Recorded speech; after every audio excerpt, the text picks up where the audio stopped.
Panvision TV presents. সুপ্রিয় দর্শক, আসসালামু আলাইকুম। আপনাদের সবাইকে স্বাগত জানাচ্ছি প্যানভিশন টিভির নিয়মিত অনুষ্ঠান দি লিজেন্ড অনুষ্ঠানে। এই অনুষ্ঠানে আমরা বাংলাদেশের যারা লিভিং লিজেন্ড তাদেরকে আমন্ত্রণ জানিয়ে থাকি। তাদের জীবনের কথা শুনি, জীবনের গল্প শুনি, তাদের বর্ণাঢ্য জীবন থেকে আমরা অনুপ্রেরণা লাভ করে থাকি, নিজেদের চলার পথকে আমরা সুগম করি। তেমনি একজন অতিথি আজ আমাদের স্টুডিওতে উপস্থিত রয়েছেন, যিনি বাংলাদেশের একমাত্র গোল্ডেন ভয়েস খ্যাত বিশিষ্ট বাচিক শিল্পী, আবৃত্তি শিল্পী এবং সকলের কাছে অত্যন্ত প্রিয় একজন ব্যক্তিত্ব, সৈয়দ ইসমাত তোহা। আসসালামু আলাইকুম। ওয়ালাইকুম আসসালাম রহমতুল্লাহ বরকাতুহ। তোহা ভাই, কেমন আছেন? আলহামদুলিল্লাহ, আমি সবসময় ভালো থাকি। এটা আপনাকে দেখেই বোঝা যায়, সবসময় হাসি মুখ।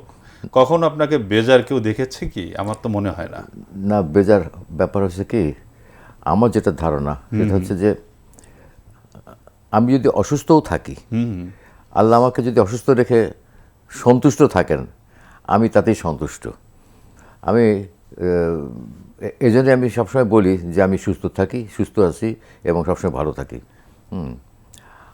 আমি খুব একটা অসুস্থ হয়ে পড়ি না, আবার মাঝে মাঝে মানুষ তো জীবন তো হয়ে যায়, সুস্থতা নিয়েই তো মানুষের জীবন। তো অসুস্থ একটু হলেও আমি কিন্তু কখনো বলি না যে আমি অসুস্থ। জি, প্রিয় দর্শক, আমরা আজকে এই অনুষ্ঠানে সৈয়দ ইসমাত তোহা তার জীবনের গল্প শুনব। একদম শৈশব থেকে শুরু করে এ পর্যন্ত আমরা যতটুকু পারবো আমরা শুনব। আপনারা সবাই জানেন যে ইতিমধ্যেই তিনি সোশ্যাল মিডিয়ায় বেশ আলোড়ন তৈরি হয়েছে তার বেশ কিছু সাক্ষাৎকারে। আমরা আশা করছি যে আজকের সাক্ষাৎকারে আরও এক্সক্লুসিভ, আরও অভিনব এবং তার জীবনের আরও বেশ কিছু দিক আমরা আজকে উন্মোচন করব, যা আপনাদেরকে অনুপ্রাণিত করবে, আপনাদের ভালো লাগবে। প্রিয় দর্শক, সৈয়দ ইসমাত তোহার জীবনের আমরা যদি একেবারে শুরুতে যাই তাহলে আমরা কি দেখতে পাই, আসুন আমরা সে কথা জেনে নেই। তোহা ভাই, আপনার জন্মটা কোথায়, কিভাবে, এবং আপনার শৈশবে সেই দিনগুলো কিভাবে মনে করেন? আমার জন্ম খুলনা শহরে, 1951 সনে জুলাই মাসে জন্ম। স্বভাবতই 1951 থেকে আজকে 2024, মানে 73+ হয়তো জি, হয়ে হয়তো এরকম। তো ওই খুলনা শহরে আমাদের বাড়ি ছিল, ওখানে আমরা এখনও আছে, বাড়িতে অস্তিত্ব আছে, ভাইরা সব থাকে, বাবা মা কেউই বেঁচে নেই। আমার জন্ম ওখানে, ওইখান থেকে আমার শৈশব, কৈশোর, যৌবন খুলনাতেই। হ্যাঁ, ওইখানেই। আপনার ছোটবেলার দিনগুলো কেমন ছিল? ছোটোবেলার কথা তো ভুলতে পারি না, ওই দিন তো আর কেউ ফিরে পাবে না কখনো। ওই দিনের কথা, আমরা যেসব জিনিস মানে খাওয়া দাওয়া করেছি, ঘুরেছি ফিরেছি, মানুষের আত্মীয়তার সঙ্গে বন্ধনে আবদ্ধ হয়েছি, তখনকার মানুষের মধ্যে যে প্রাণটা ছিল সেই প্রাণটা এখন তো পাই না। বিশেষ করে গ্রামগঞ্জে আপনি যান, এখনও কিছু কিছু গ্রাম আছে, কিছু কিছু রুরাল এরিয়াতে আপনি গেলে কিন্তু মানুষ খুব মানুষকে আপন করে নেয়, তাদের একটা আত্মা আছে। কিন্তু এখনকার দিনে যেন সেরকম মেকি হয়ে গেছে এরকম মনে হয় আর কি। তো কথা হচ্ছে যে ওই দিনের কথা বলতে পারবো আপনাদের না। পরিবারটা কেমন পরিবার ছিল? মানে অনেক সময় থাকে না যে শিক্ষিত পরিবার। আমার বাবা ছিলেন তখন খুলনা শহরের সবচেয়ে নামকরা ডাক্তার ছিলেন। পাশাপাশি উনি ধর্ম প্রচার করতেন। এমবিবিএস ওনার ডাক্তার। কোরআন, বাইবেল, বেদ তিনটেই মুখস্থ ছিল। বাহ। দর্শে কোরআন করতেন, কোরআনে উদ্বুদ্ধ করতেন বিভিন্ন হিন্দু, খ্রিস্টান এদেরকে ইসলাম ধর্মে দীক্ষিত করেছেন, অনেকে মুসলমান করেছেন আব্বা। অর্থাৎ সম্ভ্রান্ত একটা মুসলিম পরিবার, হ্যাঁ, যাকে বলে। এবং খুলনা শহরে এখনও আমার বাবার নাম বলে সবাই চেনে। কি নাম ওনার? ডাক্তার হাসানুজ্জামান, ডাক্তার এ জামান বা জামান সাহেব বললেই সবাই চেনে। খুলনা শহরে এখনও যদি কাউকে গিয়ে বলেন যে আমি জামান সাহেবের বাসা যাব, চিনবে এরকম। আমার মামারাও খুব শিক্ষিত। বড় মামা ছিলেন ICS অফিসার, ইন্ডিয়ান সিভিল সার্ভিসের অফিসার ছিলেন। আমার মা সহ খালা 4 জন, মামা 5 জন। তো বড় মামা ICS অফিসার থাকাতে উনি বড় সবার চেয়ে ফ্যামিলির মা খালাদের মধ্যে বা আমাদের মধ্যে সবচেয়ে বড়। আর আমার চাচা ছিলেন একজন, আমার আব্বার বড়, আর ফুপু একজন, আর কেউ ছিলেন না। তো মামারা যেহেতু খুব শিক্ষিত, আমার মামার ইচ্ছে ছিল সব ভাই বোনকে উনি শিক্ষিত করে তুলবেন, এবং সেভাবে করেছেন। একমাত্র মনে হয় বড় খালার তখন গ্রামের মধ্যে তো তো আপনাদের কি গ্রামে জন্ম, খুলনায়? কোন না, আমার গ্রামে জন্ম না, আমার শহরেই জন্ম, খুলনা শহরের উপরে, এবং 0 পয়েন্ট যেটা ওইখানে আমার জন্ম। বাড়িটা খুলনা, যশোর, ঢাকার যে রাস্তাটা মেন রোড, ওই মেন রোডের সঙ্গে আমাদের বাসাটা, ওইখানেই আমার শৈশব কেটেছে। তো আপনার স্কুল জীবনটা শুরু হলো কিভাবে? আমি প্রাইমারি পড়েছি ওখানে ভিক্টোরিয়া স্কুল প্রথম আছে একটা, সেটা।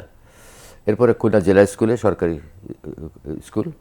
তারপরে ওখান থেকে BL college, government BL college. তারপরে বিএল কলেজ থেকে আমি রাজশাহী ইউনিভার্সিটিতে। এইভাবেই আমার। তো আপনি যে ভয়েস আর্টিস্ট হলেন পরবর্তীতে, এটার আপনার উন্মেষ ঘটেছিল কোন বয়স থেকে? এটা একটা ইতিহাস। সত্যি কথা বলতে কি, খুলনা শহরে হাতে গোনা কয়েকটা বাড়িতে তখন রেডিও চলতো। মানে ধরেন আমার জানা মতে আমাদের এলাকার মধ্যে হয়তো 10-12টা বাসায়, আর হয়তো অন্য জায়গায় থাকতে হবে। খুলনা শহরটা অত বড় ছিল না, এখন যেমন বিস্তৃতি লাভ করছে, এখন তো অনেক উন্নত হয়ে গেছে দেশ। প্রতিটা জেলা এখন অনেক উন্নয়নের ছোঁয়া লেগেছে। তাই কথা হচ্ছে যে আমার বাবা খুব শৌখিন মানুষ ছিলেন। খুলনাতে আমার বাসাতে আব্বার একটা বড় রেডিও ছিল আমার। তখনকার আমরা যখন এখন রেডিও খুললেই আওয়াজটা পাই, আগে কিন্তু কাছে না, তখন টিউন করতে হতো। মিডিয়াম ওয়েভ, শর্ট 1, শর্ট 2, হ্যাঁ, এই কটা মানে টিউন করে। তারপরে আমার এখন বিবিসি শোনার সময় শুনতে ইচ্ছে করবে, তখন হয়তো আমাকে শর্ট 2-তে মনিটর করতে হতো। তো এইভাবে তো রেডিওটা এমন ধরনের রেডিও ছিল, রেডিওটা আমি কিছু বলে নেই। হাতে কোনো কয়েকটা কোম্পানি রেডিও তখন, ফিলিপস ছিল, গ্রুন্ডিক ছিল, পাই ছিল, মার্ফি ছিল, এই কটা মোটামুটি রেডিও। বড় বড় এক একটা সেট, বড় বড় নব ছিল ওগুলার টিউন করার জন্যে। তখন ওই রেডিওগুলোতে কেউ যদি ধরেন আপনি 7টার খবর শুনবেন, আপনাকে 7টা বাজতে কমপক্ষে 2 মিনিট আগে আপনাকে রেডিও খুলতে হবে। ওর ভিতরে অনেকগুলো বাল্ব জ্বলতো। এখন তো সব আইসি সিস্টেম হয়ে গেছে, অনেক ইলেকট্রনিক্সের যুগ পাল্টেছে, অনেক শর্টে আমরা পাচ্ছি, একটা চিপসের মধ্যে আমরা সব কিছু পাচ্ছি। এখন আগে তো তা ছিল না। তো অনেকগুলো বাল্ব জ্বলার পর ইথারে মানে রেডিওতে যে আমরা আব্বার যে খবর শুনতেন বা কোরআন তেলাওয়াত শুনতেন, তর্জমা শুনতেন, কোরআনে হাকিম মোহাম্মদের জিন্দিগি বলে একটা অনুষ্ঠান হতো তখন পাকিস্তান আমলে, এইগুলো শুনতে। আর আমি তখন খুব ছোট। কোন ক্লাসে পড়েন? আমি তখন পড়ি না, তখন আমি একেবারেই শিশু বলতে গেলে, এত ছোট। তা আমার মাকে একদিন বললাম যে মা, এর মধ্যে কারা কথা বলে? আমার মা আমাকে বলছে যে ওর মধ্যে ছোট ছোট মানুষ কথা বলে, তুই এর মধ্যে ঢুকতে পারবি না। আচ্ছা। তা আমার ওই যে ঢুকতে পারবি না, কিন্তু লোক দেখা, ও কারা কথা বইটা দেখার জন্য আমার খুবই। আমাদের খুলনা বাড়িটা 3তলা, বাড়িতে দোতলায় ছিল রেডিওটা, বেশ একটা উঁচু জায়গায় রেডিওটা সেট করা। ওইটার আবার প্লাগ লাগানো, এখান থেকে মানে ইলেকট্রিক লাইন দেওয়া। তখন তো ট্রানজিস্টার হয়নি, তখন তার অনেক পরে ট্রানজিস্টার এসছে দেশে, ব্যাটারি সিস্টেম। তা আগে তো ওরকম ছিল না। তা আমার খুব ইচ্ছে, আমার মাকে বলার পরে মা আমাকে ওই কথা বললে, আমি তো কিন্তু আমার আগ্রহ এত বেশি দেখব। দোতলায় রেডিও, উপরে 4টা রুম, নিচেও 4টা রুম। আমার বাবা ডাক্তার থাকার প্রেক্ষিতে ওই তখন আপনার পেশেন্ট রুম একটা আলাদা ছিল, ল্যাবরেটরি রুম ছিল, তারপরে বসার জায়গা ছিল, ডাইনিং স্পেস ছিল, তারপরে রান্নাঘর ছিল, এই কয়েকটা মিলে 4টা রুম। আর শোয়ার সময় কিন্তু সবাই দোতলা চলে যেতাম, নিচতলাটা পুরো বন্ধ করে দিয়ে তালা মেরে উপরে চলে যেতাম, ওখানে আমরা রাতে থাকতাম। দিনের বেলাটা যেহেতু কেউ থাকতো না, শুধুমাত্র রেডিও থাকতো, আব্বা মাঝে মাঝে এসে হয়তো নামাজ পড়ার সময় একটু উপরে আসতেন, তাহলে বা রেস্ট নিতেন, বা মা রেস্ট নেওয়ার সময়। আর আমরা সাধারণত দিনের বেলায় থাকতাম, বা উপরে খুব একটা উঠতাম না।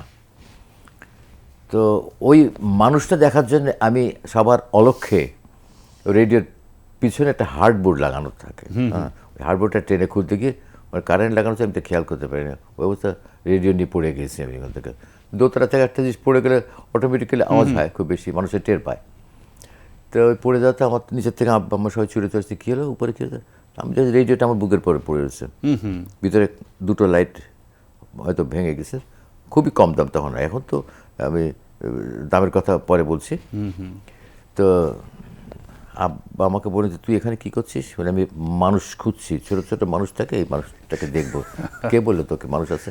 মা বললো যে, তখন আম্মাকে আব্বা একটু রাগারাগি করে, তুমি কেন তাকে মিথ্যে কথা শিখালে, এই সমস্ত করতে জানা, ও যদি কারেন্ট লাগতো তখন কী হতো অবস্থাটা। তো যাই হোক, ওখান থেকে গেলাম, তা কিন্তু আমার মানুষ দেখতে তো পাইনি, উল্টে আমি নিজেই ইলেকট্রিক শককে আমি পড়ে গেলাম। আহত। তখন আগ্রহটা আরও বেড়ে গেল, ব্যাপারটা কি, মানুষ নেই অথচ মানুষ কথা বলে, এগুলো আমি সবার শুনি। আস্তে আস্তে বড় হচ্ছি, লেখাপড়া শিখছি, স্কুলে ভর্তি হলাম ক্লাস 6-এ যখন পড়ি, তখন 6 পর্যন্ত কি ওই ধারণা যে মানুষ, আমি কিন্তু তখনও পর্যন্ত চিন্তা করছি কারা কারা কে কথা বলে। ওইটা আমার মাথার মধ্যে রয়ে গেছে আর কি। তখন আমি মার্কনিটা পড়লাম একদিন, পড়ার পর তখন ওটাতে দেখলাম কি যে প্রচার ভবন থেকে ভয়েসটা যায় প্রক্ষেপণ ভবনে, প্রক্ষেপণ ভবন থেকে ইথারের মাধ্যমে সব জায়গায় চলে যায় ভয়েসটা, সেটা সারা বিশ্বে তাই। হ্যাঁ, হ্যাঁ, এটা কি 6-এ পড়েন তখন এটা তখন আমি ওইটা পড়ার পর তখন আমার চিন্তা, এইটা যদি হয়ে থাকে তাহলে আমি ওই রেডিওতে ঢুকবো, যেভাবে হোক ওখানে আমি কথা বলবো, সবাই আমার কথা শুনবে। ওই তখন থেকে আমার ওই Determined। নেশা, হ্যাঁ একদম ডিটারমিন যে আমি ওখানে যাবই। আমার তখন থেকে আমার অনুশীলন শুরু। তৎকালীন সময় পাকিস্তান আমল, আমার আব্বারা, আমার মা, ওরা পত্রিকা পড়তেন। ইত্তেহাদ ছিল, পূর্বদেশ ছিল, তারপরে আপনার বেগম পত্রিকা ছিল, এরকম বেশ কয়েকটা পত্রিকা ছিল। আমার মা বেগম পড়তেন, নূরজাহান বেগমের হ্যাঁ আজাদ ছিল। সম্পাদিত মনে হয়। জি, ওই বেগম পত্রিকাটা বোধহয় নূরজাহান বেগম হ্যাঁ হ্যাঁ হ্যাঁ সম্পাদনা হ্যাঁ করতেন। হয়তো বা। তো ইত্তেহাদ, আজাদ, তারপরে পূর্বদেশ, এরপর পরে আসলে আবার আপনার মনে হয় দৈনিক পাকিস্তান, তারপর অবজারভার, এরকম। এরপর আবার ওইটা দৈনিক পাকিস্তান দৈনিক বাংলা হলো পরে পরে অনেক স্বাধীনতার পরে। পর। আমার তখন ওই পত্রিকার কাটিং কেটে কেটে আমি রিহার্সেল দিতাম। আচ্ছা, কিরকম হ্যাঁ, সেটা রিহার্সেলটা হলো কি, আব্বা সাধারণত শুনতেন নিউজগুলো, প্রথমে কোরআন তেলাওয়াত শুনতেন, তর্জমা শুনতেন, দর্শক কোরআন হতো সেটা শুনতেন, তারপর হামদাত হতো সেটা শুনতেন। গান কখনো আব্বা পছন্দ করতেন না। হ্যাঁ, এই ভারতের খবর আকাশবাণীর খবর শুনতেন, তখন আকাশবাণীর খবর হতো। আমার ওই খবর শুনতে শুনতে তখন আকাশবাণী থেকে খবর পড়তেন হচ্ছে দেবদুলাল বন্দ্যোপাধ্যায়, বিজন বোস, নীলিমা সান্যাল, এরকম বিশিষ্ট বিশিষ্ট সংবাদ পাঠক পাঠিকা নানারা করতেন। আমার কেমন যেন ওই বিজন বোসের কণ্ঠটা খুব ভালো লাগতো। আচ্ছা, খুব ভারী একটা কণ্ঠ, মনে কি একটা, যখন পরবর্তীতে রেডিওতে চান্স পেলাম, রেডিওতে কাজ করতাম, তখন আমরা সেটা উপলব্ধি করতে পারি তখন যে লাইভ অনুষ্ঠান হতো, দরজা খুলে ঢুকছে, আওয়াজ হচ্ছে, হ্যাঁ ক্যাচ করতে তো আওয়াজ হচ্ছে, তারপর নিউজ পড়া শুরু হলো। বিজন বোস খবর পড়ছেন, বিজন বোসের নিউজ পড়ার যে প্রথম স্টাইলটা ছিল এরকম, আমি বলি এখন আমার কানে বাজে সেই শব্দটা, আকাশবাণী, খবর পড়ছি বিজন বোস, দিল্লি থেকে প্রচারিত এই সর্বভারতীয় বাংলা সংবাদ একযোগে কলকাতা ও শিলিগুড়ি কেন্দ্র থেকে রিলে করা হচ্ছে।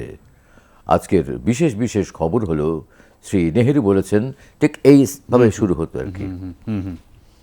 আমার তখন আর দেবদুলাল বন্দ্যোপাধ্যায়, এরা ওনার স্টাইল একটু অন্যরকম ছিল, নীলিমা সান্যালের একটু অন্যরকম স্টাইল ছিল, এক একজন এক স্টাইল পড়তো, কিন্তু মানে বিজন বোসেরটাই আমার কাছে খুব মানে আকর্ষণ করছে আমাকে, আমি ওনার স্টাইলটাই ফলো করতাম। আচ্ছা, এখন আপনি আমাকে যদি বলেন যে আপনার এই মিডিয়াতে আসার পিছনে কার অনুপ্রেরণা, হ্যাঁ সেটাই যে মানে তো, কার অনুপ্রেরণা হ্যাঁ, ছিল।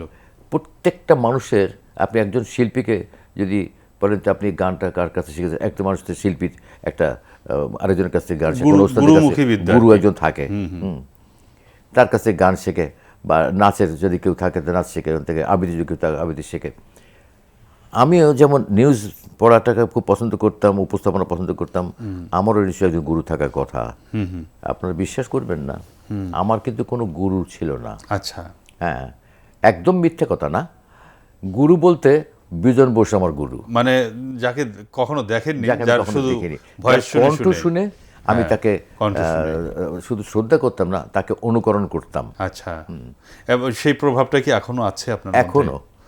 তবে একটা কথা, আপনি কি তাহলে নিজস্ব স্টাইল বলে আপনার কিছু নাই? নিজস্ব স্টাইলটা আমি বলি। নিজস্ব স্টাইলটা আমি ছোটোবেলা থেকে বহুদিন পর্যন্ত, আমি এখন যে ডকুমেন্টারিগুলো করি, ডকুমেন্টারি আমার একটা স্টাইল আলাদা। এই ডকুমেন্টারিটা আপনার একটা মিড লেভেলে ভয়েস দিত মানুষ।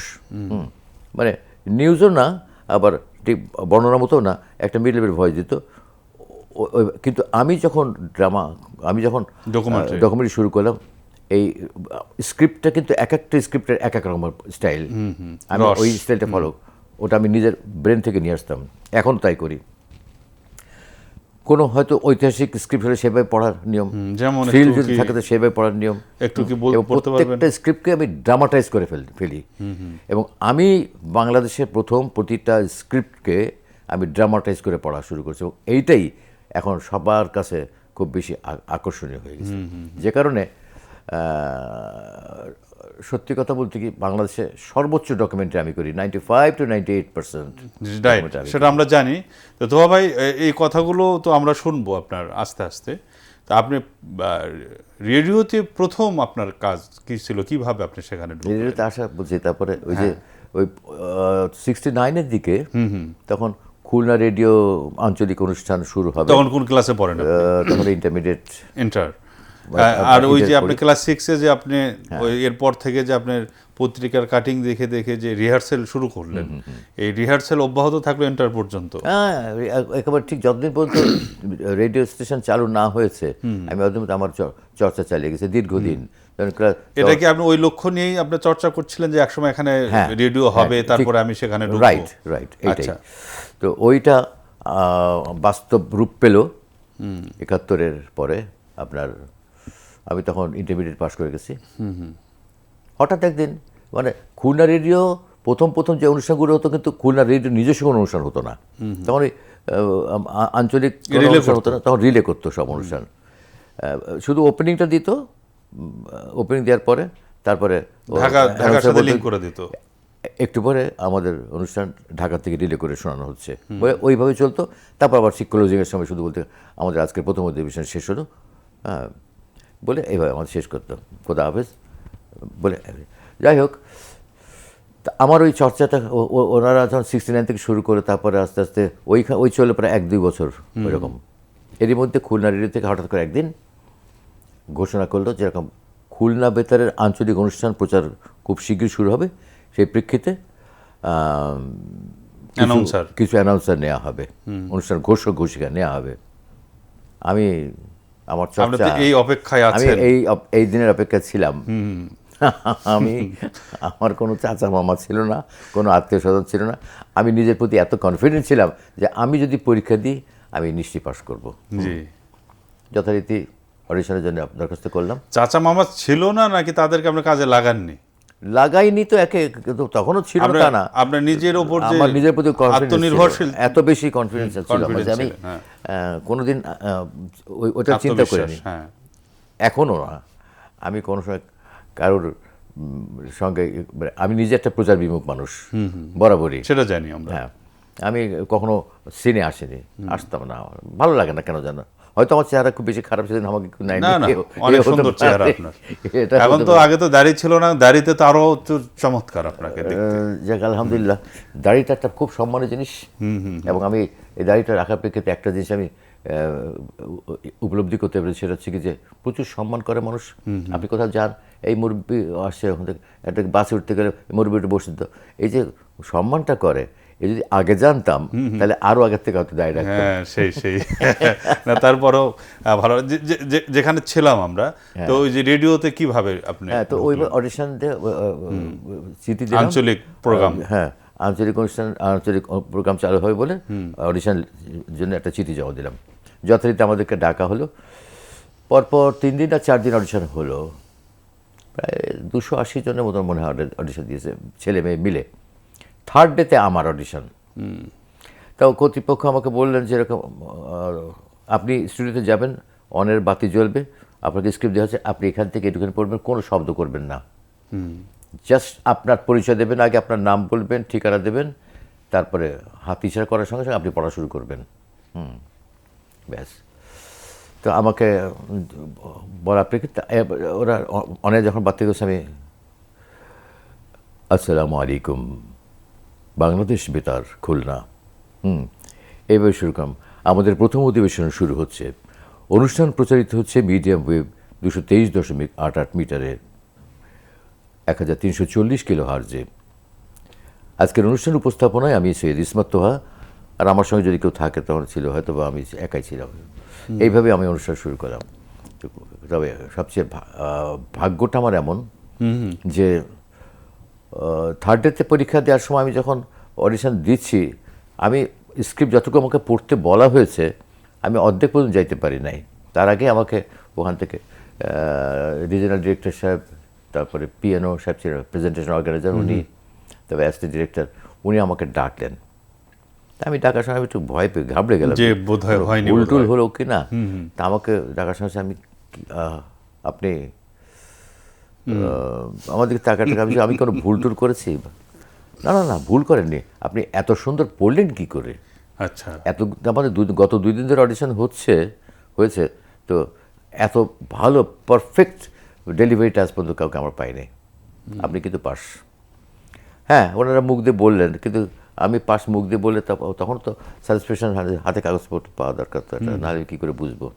যাক, ওটাতে আমি অনেক সন্তুষ্ট। আমার যে এতদিনের শ্রম, মেধা, মনন, এত কিছু ব্যয় করলাম, আমার পরিশ্রম, আজকে আমি সফল। যথারীতি আমাকে ডাকা হলো ভোরবেলায়। আমাদের বাসাটা, আমরা তখন কিন্তু আমার ব্রডকাস্টিং হাউস তখন আমাদের খুলনায় হয়নি, আমরা ট্রান্সমিটারে রেডিও করতাম সরাসরি। ট্রান্সমিটারে 2টো স্টুডিও ছিল, একটা ছিল নিউজ রুম আর একটা ছিল বা একটা স্টুডিওর মধ্যেই সাধারণত নিউজে পড়তো, অ্যানাউন্সমেন্ট করতো, গান বাজনা হতো, যা হতো ওই একটা স্টুডিওর মধ্যেই। তো এই শহর থেকে একটু দূরে, ট্রান্সমিটার সাধারণত শহর থেকে একটু দূরে হয়। তো ওইখানে সকালবেলা ভোর গাড়ি আসছে, ফার্স্ট ট্রান্সমিশনের ডিউটি, তখন 2টো ট্রান্সমিশন চলতো। তার মানে সকাল 6:30 থেকে বেলা 10টা একটা, আবার বিকেল 4:30 থেকে রাত 9টা। সেইটা পরেও তিনটা হলো। সকাল 4:30টা সেই 4:30টায় আছে, 10টা পর্যন্ত, কিন্তু এখন তা না, একবার কন্টিনিউয়াসলি প্রোগ্রাম চলে এখন। রাইট। তো যাই হোক, ওখানে আপনি মানে শুরু করলেন প্রফেশনালি? হ্যাঁ, শুরু মানে কি, আমাকে যখন ডাকলো আমি তো জানতাম না যে আমি পাস করছি ঠিকই, কিন্তু আমাকে কোনো কন্ট্রাক্ট ইস্যু করা হয়নি আমার নামে। আচ্ছা। আসলে কিন্তু ওরা কন্ট্রাক্ট ইস্যু করেছিল, আমার আব্বাকে দিয়ে গেছে, যা চিঠি আকার দিয়েছে, তো হয়তো পিয়নকে পাঠিয়েছে, আব্বার তো খেয়াল নেই। তা ওইভাবে আব্বা নিয়ে হয়তো কাজের ব্যবস্থা রেখে দিয়েছে। সকালবেলা ভোরবেলা আমাদের বাড়ি মেন রোডের সামনে, তো একেবারে মেন রোডের সঙ্গে বাসা, তো গাড়িতে এসছে, গাড়ি এসে হর্ন দিচ্ছে। আমার আব্বার একটা নিয়ম ছিল কি, যেহেতু একজন পেশাদার ডাক্তার, তারকে কোনো দিন আমি দেখিনি যে কোনো পেশেন্টের খবর শুনলে যদি বললেননি আব্বা যে রাত 3টা বাজুক 2টা বাজুক যতই হোক, আমি এক্ষুনি আসছি বলে আব্বা চলে যেতেন। কোনো দিন বলতেন যে আমি সকালের দিকে আসছি বা আমি ঘন্টা 2 পর আসছি, এখানে আব্বাকে বলতে শুনিনি। এত দূর মানুষকে সেবা দিয়ে গেছেন আমার বাবা, ওনার কাছ থেকে শেখা। যে ভোরে যখন ধরেন 5:30টার দিকে গাড়ি আসছে বাসায়, কারণ ওখান থেকে তো অনেক দূরে, তো আবার ট্রান্সমিটারটা 5:30টার সময় গাড়ি আসছে, আসার পরে হন্ডার সময় আব্বা উপরে বারান্দা থেকে দিয়েছে, কাকে চান বলে, এখানে কি সৈয়দ ইসমাত নামে কেউ আছে? হ্যাঁ, আমার ছেলে। তাকে দিয়ে কী হবে আপনার? না, ও তো রেডিওতে আজকে ওর ডিউটি, ফার্স্ট ডিউটি হবে। ডিউটি কিসের? আব্বা তো অবাক হয়ে গেছে, কারণ আব্বা ওই সমস্ত বললাম না যে গান বাজনা তো পছন্দ করতেন না, রেডিও কথা শুনে বলছে যে আমার ছেলে তলে তলে এগুলো করছে, ব্যাপারটা আব্বার একটু কথা। আব্বা উপর থেকে নিচে নেমে আব্বা বলছেন যে আমাকে, এই তুই শুয়ে রয়েছে বাইরে, গাড়ি দাঁড়িয়ে তোকে ডাকার জন্য। কোথেকে গাড়ি এসছে? রেডিওর থেকে। তাই নাকি? তখন আমি জানি আমার শরীরের মধ্যে কেমন একটা শিহরণ, আমি আবেগে আমি মনে হয় চোখ দিয়ে পানি এসে গেছে, আমি আজকে প্রথম ভয়েস দেব। তারপরে গেলাম, আমাকে বলে আর আপনি শিখে চলে আসেন গাড়িতে উঠে। দেখেন, আগের নিয়ম ছিল কি, যে যারা নতুন অ্যানাউন্সমেন্টে ঢুকতো তাদের সম্পূর্ণ অ্যানাউন্সমেন্টের সুযোগ দিত না। বসায় রাখা হতো। হ্যাঁ, বসায় না, শুধু বসায় না, ভয়েস দিতে হবে, কিছু না কিছু ভয়েসের মধ্যে দিতে হতো। এখন শুনবেন যন্ত্রসঙ্গীত, যন্ত্রসঙ্গীত শুনলেন, এর বেশি দিতে পারতো না আর কি। বেশ কিছু হয়তো 2-1 মাস যাওয়ার পরে আস্তে আস্তে আস্তে আস্তে বাড়াতো। তার কারণ হচ্ছে কার একটা, যে লাইভ অনুষ্ঠান, পুরো অনুষ্ঠানটাই লাইভ, এটা কিন্তু রেকর্ডেড কোনো অনুষ্ঠান নেই এর মধ্যে। যাই হোক, ওইটাকে অভ্যস্ত করার জন্য হয়তো করতো। পরিকল্পনা তাদের। তো আমাকে দেখেন, আল্লাহর কি রহমত, আমাকে প্রথম দিন পাশ করার পর নিয়ে গেল, নিয়ে গিয়ে আমাকে বলছে আজকেই তোমাকে কিন্তু প্রথম মানে ওপেনিং দিতে হবে। আচ্ছা। তাই নাকি? সবাই বুথের সামনে দাঁড়ানো। তখনও কি আপনার ভয়েসটা এরকমই ছিল এখন যেভাবে বলছেন, নাকি? হয়তো ভালো ছিল, অথবা এরকমই। কারণ আমি বয়স তো, অনেকে বলে টেলিফোন করলে হয়তো বলে তবে আপনার কণ্ঠ তো খুব সুন্দর আসে টেলিফোনে। এখন টেলিফোন ওই প্রান্ত থেকে আমার কেমন কণ্ঠ আসে তারা আমি বলতে পারবো না। রেকর্ডিং করার পরে না হয় আমি সেগুলো বুঝি যে হ্যাঁ মোটামুটি ভালো।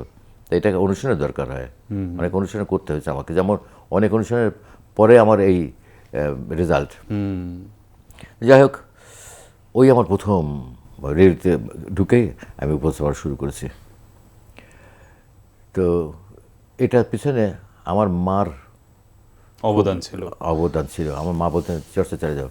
আমি আপনাকে একটা উনি কি জানতেন যে আপনি এই চেষ্টাগুলো করছেন বা আপনি বেতারে? না, আমার মা আব্বা তো জানতেন না, কিন্তু আমার মা খেয়াল করতো যে খুব চেষ্টা করছে এগুলোর বিষয়ে। কিন্তু কি হবে জানি না, তুই কি করছিস না করছিস বুঝি না তো। আমি কিন্তু আবার করতাম কি, মাঝে মাঝে ওই পেপার কাটিং কেটে কেটে স্কুলে যাওয়ার সময় আমার এই বইয়ের মধ্যে খাতার মধ্যে নিয়ে যেতাম। স্কুলের স্যারেরা কি বিষয়গুলো জানতেন? হ্যাঁ, ওই একদিন না দুদিন এরকম ঘটনা ঘটেছে। ক্লাসের পড়া ক্লাসে করে যেতাম, কোনোদিন আমি ফাঁকি দিতাম না, স্কুল ফাঁকি দিই না। ক্লাসে যে রিডিং পড়তে হয় তখন? হ্যাঁ, রিডিং মানে কি আপনার পেপার কাটিং নিয়ে আমি একদম ফ্রন্ট বেটে বসতাম না, একটু পিছনে বসতাম যাতে কেউ টের না পায়। ওই রিয়াসে দিতাম, তখন বসে বসে হয়তো ক্লাস করছি, তার মধ্যে মাঝে মাঝে তখন একদিন হঠাৎ করে টিচার আমাকে বলছে, এই তো ও কী করে দেখো তো। তো বলছে কি যে স্যারও খবর পড়ে, আমার এক ফ্রেন্ড আমার বলছে। আচ্ছা। আমাকে ওখানে ইনসাল্ট করলো আর কি, খবর পড়ে এদিকে তুই দেখে নিস, আমাকে পড়, কী করছিলি পড়। তো ওখানে পড়লাম, তা আমাকে ওই বললো কি যে তুই ভালোই পড়িস তো। এক কাজ কর, আজকে ক্লাসের যে পড়া ছিল সেটা হয়েছে, হ্যাঁ জিজ্ঞেস করে আমি বলে দেবো।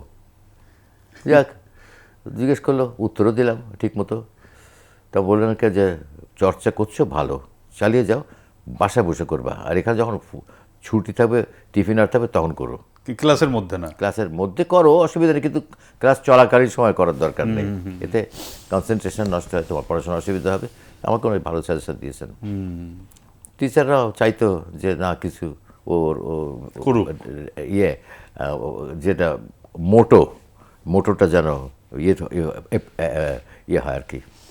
তো আপনি টিচারদের তো একটা আশীর্বাদ পেয়েছেন, তো আপনার আম্মার কথা বলছিলেন এবং আপনার আব্বার কথা, তাদের প্রভাবটা আপনার জীবনে মানে সর্বক্ষেত্রে কি রকম অনুভব করেন, যে কেমন? আমার বাবা কিন্তু বরাবরই একজন খুব পায়াস মানুষ। জীবনে সবাই অন্যায় করে আমিও ওকে, আমরা কেউ বলতে পারবো না সবাই শুদ্ধ, কিন্তু আমার বাবাকে আমি কিন্তু কখনো কোনো ই করি। তবে হ্যাঁ, আমার বাবার একটা জিনিস ছিল কি, উনি খুব প্রচণ্ড কড়া, সাংঘাতিক। আপনারা ভয় পেতেন আপনার বাবাকে? সাংঘাতিক। আমি তো সামনে যেতেন না? না, আমি আমার বিয়ের পরেও তো আমি আমার বাবার সামনে করে কথা বলতাম না, মাথা নিচু করে যা। ইভেন দেখেন, এখন তো কেউ স্কুল কলেজে বা ভার্সিটির ছেলেপেলেরা তারা তাদের টিচারকে সম্মান করে না। তাদের সামনে বসে সিগারেট খাচ্ছে, ইয়ে করছে, কত রকমের মানে কত অসামাজিক কাজ করছে। আমরা তো চিন্তাই করতে পারিনি এগুলা কখনো। আমার চাকরি জীবনে শুরু হলো, বা স্কুল যে সমস্ত টিচাররা ছিলেন তাদের সামনে যদি 20 বছর পরেও দেখা হয়েছে বা 10 বছর পরে দেখা যাচ্ছে, দূরের থেকে স্যার আসছে, আস্তে করে মাথার চোখে দাঁড়িয়ে গেছে, আমরা কথা বলার সাহস পাইনি। তা স্যার সালাম আলাইকুম স্যার, তোকে তো চিনলাম না, আমি তোহা স্যার। ও আচ্ছা আচ্ছা তোহা, ওই খবর পড়তি মনে আছে বলতে। এখন কি করছি আমি রেডিওতে ঢুকেছি। বাহ, খুব ভালো, আমি তো দোয়া করিস তোর জন্য। এরকমভাবে কোনোদিন আমার বাবার সামনে মাথা উঁচু করে কথা বলার সাহস পাই না। আচ্ছা, এই যে বাবাদেরকে আমরা এই যে সম্মানটা আপনারা করতেন, বা আমাদের প্রজন্ম আমরাও কিন্তু আমাদের বাবাদেরকে এই সম্মান করা বলতে কি যে বাবাদেরকে একটু ভয় পেতাম আমরা সবাই। তো এখন কিন্তু আবার এটা রিভার্স হয়ে গেছে, একদম। এখন হচ্ছে ফ্রেন্ডের মতো বাবার সাথে। তো এই যে মানে আগের বাবাদের সাথে আমাদের যে ওঠা বসা চলাফেরা বা বাবাদেরকে আমরা যেটা দেখতাম, এখন এই পরিবর্তনটাকে আপনি কিভাবে দেখেন? এটাকে পরিবেশ পরিস্থিতি, দিন যত যাচ্ছে পরিবেশ পরিস্থিতি তত বদলাচ্ছে। এখনকার ছেলেরা খুব মডার্ন এবং খুব ফরওয়ার্ড। তারা চায়, বাবা মারাও চায় সন্তানরা তার বাবার সঙ্গে মার সঙ্গে ফ্রেন্ডলি চলাফেরা করুক, এরকমভাবে। আপনি আপনার বাবার সাথে যে এইভাবে রিজার্ভ, এটার কিন্তু একটা পজিটিভ দিকও আছে, যে বাবাকে ভয় পাওয়া বলতে কি যে কোনো অন্যায় করার কোনো সুযোগ থাকতো না। হ্যাঁ, ও করা যাবে না। আমি আপনাকে একটা কথা বলি, আমার বাবা আমাকে তখন, আমি মনে হয় ক্লাস 8-এ কি 7-এ পড়ি, আমার বাবা আমাকে 4টা ওয়াদা করেছিল আমাকে। আমি যে 4টা ওয়াদার কথা তোকে ওয়াদা আমার সামনে করবি, এ কথা তুই মেনে চলবি সবসময়। কি বলেন কি করতে হবে? প্রথম হচ্ছে শর্ত, জীবনে কখনো কারুর আমানতের খেয়ানত করতে পারবা না। আচ্ছা। আব্বা করেনি, আমিও করিনি। আমানত কিন্তু একটা মানুষ, আপনি আমাকে টাকা দিলেন কিছু, সেই টাকা আপনাকে সময় মতো ফেরত দিলাম না, শুধু এটাই না, মানে আমার অনেক কিছু। অনেক। আমি কোনো দিন, বা আমার বাবাকেও দেখিনি কারো আমানত খেয়াল করতে। আমি কোনো দিন আমার অন্তর দিয়ে বলতে পারি আমি কোনো কারোর আমানতের খেয়াল করিনি। আচ্ছা। 2 হচ্ছে, জীবনে কখনো অবৈধ পয়সা রোজগার করবা না। আমি চাকরি জীবন শুরু করেছিলাম সরকারি চাকরি দিয়ে। কি চাকরি? পোর্ট অফ চালান অথরিটির পিআরও হিসাবে, তো পাবলিক রিলেশনস অফিসার হিসাবে। কোথায়? ওখানে কোথায় করেছেন এই চাকরিটা? Port of Chalna authority, Mongla. ও, পোর্ট অফ ইয়াতে। পোর্ট অফ চালনা অথরিটি, এখন যেটা মোংলা পোর্ট বলি আমরা ওইটাকে। আমি ওখানে চাকরির প্রেক্ষিতে সুযোগ প্রচুর ঘুষ। ওই যে বাবার কাছে ওয়াদা করা, নিজের বিবেকে লাগতো। সবাই ঘুষ খাচ্ছে, সবাই করছে। ঘুষ না খেলে আমার চাকরি থাকে না, ঘুষ না খেলে আমি বাঁচতে পারি না, মানুষ মেরে ফেলে দেবে। পরে আমি বললাম কি, আমি চাকরি করবো না এখানে, আমার পক্ষে সম্ভব না। ওই বাবার ওই শিক্ষা। হ্যাঁ, আমি কোনোদিন অবৈধ পয়সা রোজগার করিনি। তৃতীয় জীবনে, হ্যাঁ, আর 3 নম্বর শর্ত হচ্ছে কি যে জীবনে কখনো কারো কাছে টাকা ধার করবা না। আচ্ছা, করেননি? না, আমি আমার এই 73 বছর বয়সে একটি টাকা কারোর কাছে ধার করি নাই। বাহ। আমি, এটা তো একটা আপনি অনুষ্ঠানে একদম মানে আমি বলতে হবে, আমি মানুষকে টাকা ধার দিয়েছি, তারা তাদের নিজেদের টাকা মনে করে আজ পর্যন্ত টাকা ফেরত দেয়নি। এরকম ধরেন 70-80 লক্ষ টাকা আমার কাছ থেকে মানুষ মেরে খেয়েছে, কিন্তু আমি কারোর কাছ থেকে টাকা ধার করিনি, এটা কেউ বলতে পারবে না। এটা হচ্ছে তৃতীয়। চতুর্থ, কোনোদিন নেশা করতে পারবো না। আমি বিশ্বের অনেক দেশ ঘুরেছি, আমি নেশা করিনি। আচ্ছা। তো আমাকে অনেকে বলে কি, এই যে আমার যে বয়স, এই বয়সে এখনো যে আমি বয়স দিচ্ছি, এখনো কাজ করছি, একটু হালকা না তো তবে আপনি নিশ্চয়ই ড্রিঙ্ক করেন, আপনার বয়সটা এত সুন্দর থাকে কি করে? আমি যে খাইনি বলেই ভালো আছে, খেলে কিন্তু ভালো থাকে। আমার বয়সে যেরকম যারা বয়স দিত, তারা সবাই শুয়ে পড়েছে, কিন্তু ওরা এখন আর বয়স দেয় না, দিতে পারে না, যারা তারা নাই। আচ্ছা। আমি মনে হয় এখনকার মধ্যে সবচেয়ে ভয়েসদের মধ্যে সিনিয়র, এবং আপনার সবচাইতে বেশি সংখ্যক প্রাসঙ্গিকভাবে বলি, অনেক কাজ করেছি জীবনে। আপনার কত কাজ? আপনি আমার ডকুমেন্টারি এবং ডকুমেন্টারি তো আমি কি বলবো, অর্ধলেখের উপরে ডকুমেন্টারি করছি। আজকেও আমি এই স্টুডিও থেকে বেরিয়ে গিয়ে আমাকে আবার, এবং এই স্টুডিওতে বসেও তো একটা করলেন। আমি এইখানে আপনার কাছে এখানে বসেও করলাম, কাজ করলাম, একটা করলেন এইগুলো আমার মানে। এবং আজকে বোধহয় 16টা বোধহয় ভয়েস আছে আজকেই। হ্যাঁ, আজকে আমার 16টা কাজ রেডি হয়ে আছে, যেটা এখান থেকে গিয়ে করবে। হ্যাঁ, প্রিয় দর্শক, আপনারা বুঝতে পারছেন যে কি পরিমাণ ভয়েস তিনি দিয়েছেন সারা জীবনে, সেটা লক্ষাধিক আমরা বলছি, এটার মনে আরো বেশি হতে পারে। হ্যাঁ, ইচ্ছে অনেক বেশি। বিজ্ঞাপন যেমন করেছি, তারপরে ডকুমেন্টারি সবচেয়ে বেশি। আর বাংলাদেশে ট্রাভেল শো যখন থেকে শুরু হলো, প্রথম আমি শুরু করলাম, মানে আমাকে দিয়ে শুরু করার আর কি। প্রথমত আরসি ট্রাভেলার একটা অনুষ্ঠান হতো আমাদের তখন, এখন হয় কিনা জানি না, এরপর 1-1.5 পূর্ব আমি করেছি এটা কি মানে ব্যাকগ্রাউন্ড ট্রাভেল ভয়েস? শো, ওটা ব্যাকগ্রাউন্ড ভয়েসটা আমি দিই। আমি তো সামনে খুব একটা আসি না, আমার তো ওরকম আসার কোনো সেরকম ইয়ে নাই, আমার ইচ্ছাও নাই কখনো, আমি আসতে চাইও নি কখনো। আমি এমনি প্রচার বিমুখ। আপনারা আমাকে আমন্ত্রণ জানিয়েছেন, অনেকদিন ধরে বলছেন, আমি আসছি, আপনাদের কাছে আমি কৃতজ্ঞ। আমি চাই না আসে, চাই আমার যেন কেমন ভালো লাগে না। আমি আবৃত্তিকার হিসাবে আমার একটা ভালো পরিচিতি আছে, আমি অনেক দেশে হ্যাঁ, এটা একটা প্রশ্নই ছিল আমার, যে আবৃত্তি তো একটা বড় শিল্প, ভয়েস মানে বাচিক শিল্পীদের একটা বড় অনুষঙ্গ বা একটা দিক হলো আবৃত্তি। আবৃত্তিতে আপনি মানে কি অবদান রাখতে পেরেছেন বলে মনে করেন? আবৃত্তিটা আসলে আমি আজকে থেকে না, আমি বহুদিন ধরে আমি চর্চা করি, এবং আমার আবৃত্তি যারা আমার ফেসবুকে যদি দেখেন, আমার অনেক আবৃত্তি পাবেন। আমার সৈয়দ ইসমাত তোহা নাম সার্চ দিলেই আপনারা আমার আবৃত্তি পাবেন। দেশে বিদেশে অনেক জায়গায় আমি আবৃত্তি করতে গেছি, বিশিষ্ট। আমি আজকেও চিন্তা করছি যে একটা আবৃত্তি করবেন ইনশাআল্লাহ, আমরা সেই সুযোগটা আর সামনে একটা কথা আসছে। বলে রাখি, আমি আমার জীবনের শ্রেষ্ঠ কাজ অনেক কাজ করেছি। আমি ওটাই বলতে চাচ্ছি যে সেই দিকে আসছি। তোয়া ভাই, আপনি এই অর্ধলক্ষাধিক বা তার চেয়ে বেশি আপনি ভয়েস দিয়েছেন ডকুমেন্টারি এবং বিজ্ঞাপন মিলে। তো এর মধ্যে সর্বশ্রেষ্ঠ কাজ কোনটি আপনার মনে করেন? কোন কাজটি আপনি শ্রেষ্ঠ কাজ মনে করেন? শ্রেষ্ঠ কাজ আমার অনেক, তার মধ্যে শ্রেষ্ঠর উপর শ্রেষ্ঠ যেটা, শ্রেষ্ঠতম যেটা, সেটা হচ্ছে কি যে আমি